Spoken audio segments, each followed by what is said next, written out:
So we need to shift our expectations away from simply looking at the external decoration element of homemaking and ask ourselves, are we growing and maturing and nurturing people in our homes? And if so, then the working mess is just evidence of that happening. It's evidence of work that we have to do, but it's not discouraging that that work exists.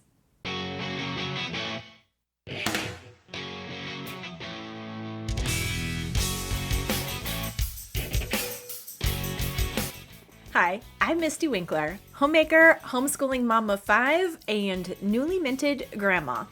Author of Simplified Organization, Learn to Love What Must Be Done, and hostess here at Simply Convivial.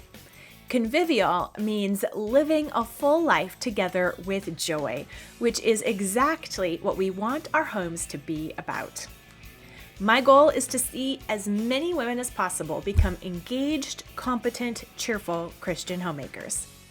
So if you've ever felt like homemaking is harder than it should be, like you're constantly behind, overwhelmed, or just plain discouraged, you are not alone.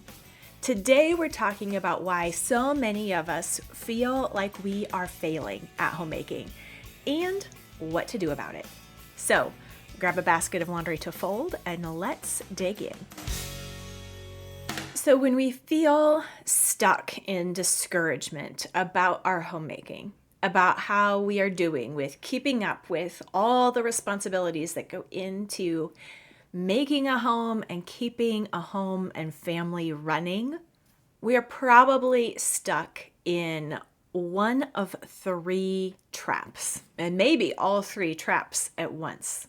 When we are stuck in discouragement, the real answer is not to find a better cleaning plan and double down on doing all the things, but to pause and think about what's going on and what's actually underneath our discouragement. So let's look at the 3 traps that we fall into that make us overwhelmed and discouraged when it comes to our homemaking.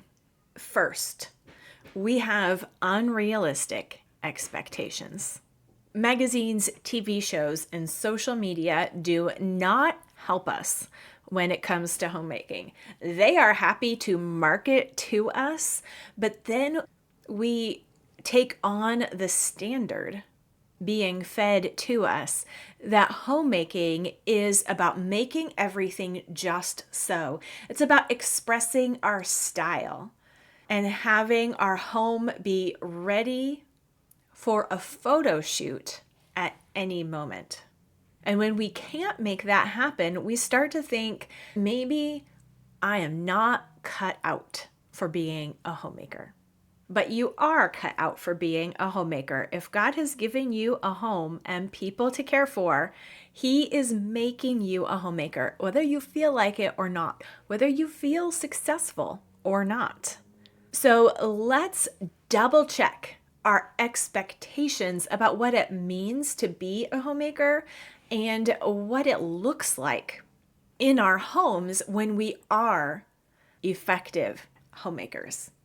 I'm actually going to be doing several episodes in this series on tactical strategies and approaches for improving our homemaking so that we do not get sucked into the discouragement trap.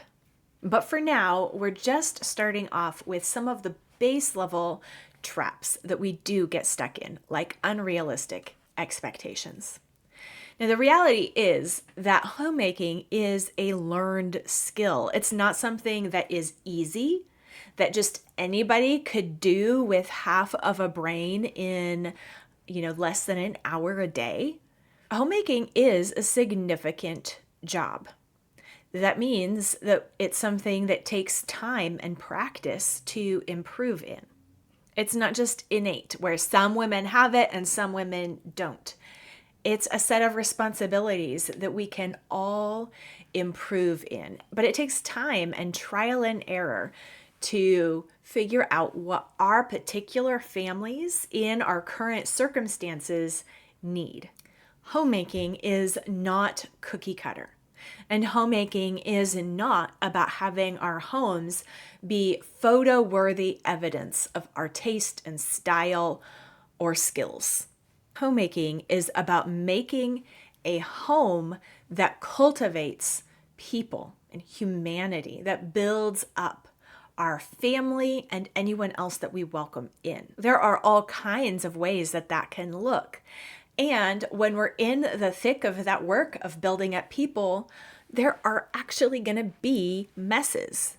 So any snapshot of our homes at particular times could look like everything's careening out of control when it's actually all just being used for the purpose it was designed for, investing in people. So we need to shift our expectations away from simply looking at the external decoration element of homemaking and ask ourselves, are we growing and maturing and nurturing people in our homes? And if so, then the working mess is just evidence of that happening. It's evidence of work that we have to do, but it's not discouraging that that work exists. A second trap that homemakers so easily fall into is the trap of isolation.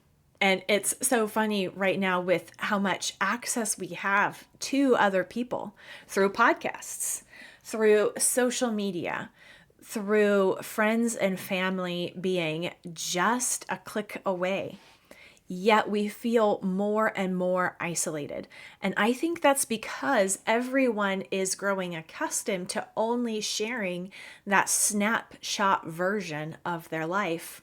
And that's not sharing real life. That's not being mentored in handling real family life. We feel like we have to have everything figured out, or we have to put someone else's plan in place so it looks like we have it figured out so that we can share those cutely captioned snapshots of our own life. And when we look around at any given moment and think, I could not snapshot this, I could not share this, then we feel separated and isolated from the group. And we begin to be discouraged because we think we are the only ones that have this trouble. Because when we look on the internet, when we watch the TV show, when we just share a quick photo with a friend and that's all we're ever talking about, we think that most people have smooth sailing, that most people already have this figured out, and that we are somehow failures or our problems are of a completely different kind than most people struggle with.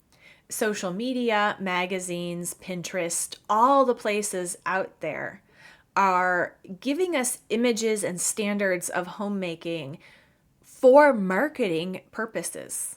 And the picture of effortless homemaking does not match reality. Homemaking is full of effort.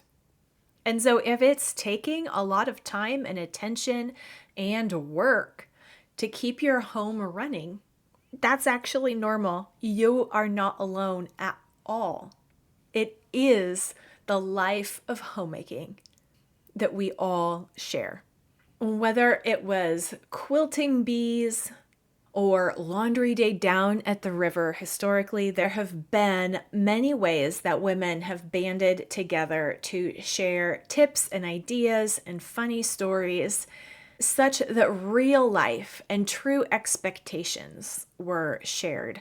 People were in and out of one another's homes in different ways. And when you're in someone's home, you see more of the picture, even still, maybe not the full picture, but more of a picture than just a little picture posted on the internet. You are not alone as a homemaker.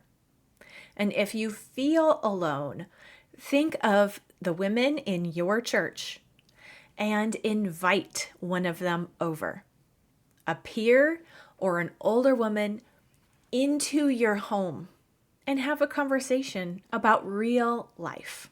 One conversation and one invitation is not going to fix all your problems and magically make everything all better, but it is a baby step toward fostering local community, real relationships, and reorienting your expectations and ideas about what it means to do life as a mom in a family. The third and final trap, easy trap, that we are going to talk about today that brings us homemakers into the depths of despair, or at least discouragement, is burnout and feeling overwhelmed. Now, the easy answer to burnout or overwhelm is to say that you're trying to do too much. It seems like a logical conclusion. If I'm feeling overwhelmed or burnt out, there must be too much on my plate. And so the way that I can stop feeling burnt out and overwhelmed is to cut back, to do less, to be less busy, to have lower expectations about my home or my family. We're going to cut back until there is no more burnout and overwhelm. And if you've ever tried that, I bet you have found that it did not actually help your burnout or overwhelm. Really, that is caving to the burnout or overwhelm. It will simply turn your burnout into acedia, which is a fancy medieval word for despair and apathy about your life. In order to escape burnout, we try to just find ways to turn off our life. That is not a good strategy, especially for moms who have a husband and children relying on us for all the daily necessities of life. That's not a reality to escape. If you escape that reality, you are not fixing anything. You're just increasing the problems in your life. So then how do we handle burnout and overwhelm? Well, it helps when our expectations are aligned with reality, as we've already talked about, when we have peers and older women that we can learn from in our lives so that we don't feel isolated. And it also comes from knowing what the work is all about. It's not just disconnected chores that we got and we drew the short straw so that we have to do them. The work of the household is not slave work. It's not just janitorial work that we got stuck with. It is the work, the day in, day out, nitty-gritty work of growing, nurturing, feeding, loving, growing people. And when we step back and recognize the purpose, the meaning, and the beauty of the mission overall, we more happily receive the work that goes into making that happen. And that's what we're going to talk about throughout this series so that we can be encouraged to engage fully and joyfully in our real lives and real responsibilities as Christian homemakers. We want to be faithful and fruitful. We want to not fall into the traps of discouragement that are set for us everywhere we turn. We don't have to fall into those traps. We can dance right around them and actually enjoy our life by learning to love what must be done. It is possible, so don't miss the next episode in this series. It is totally normal at times to feel overwhelmed, but there are easy strategies that we can use to step out of that overwhelm and not let it linger. and definitely not cultivate it like it's our little pet, keeping us safe and warm. We'll talk about some of those strategies later on in this series, so stay tuned, subscribe if you haven't already. And if you appreciated this episode and are excited for this series to continue, then it would mean so much to me if you would use the share button in whatever app you're using to watch or listen to this episode. Share it with a friend. You can just use that little share icon wherever you're at and send it off to a friend who needs the same encouragement. Maybe it will start a conversation where you can mutually encourage one another in the good work that God has prepared for you to walk in. May it help you to repent, rejoice, repeat. See you next time.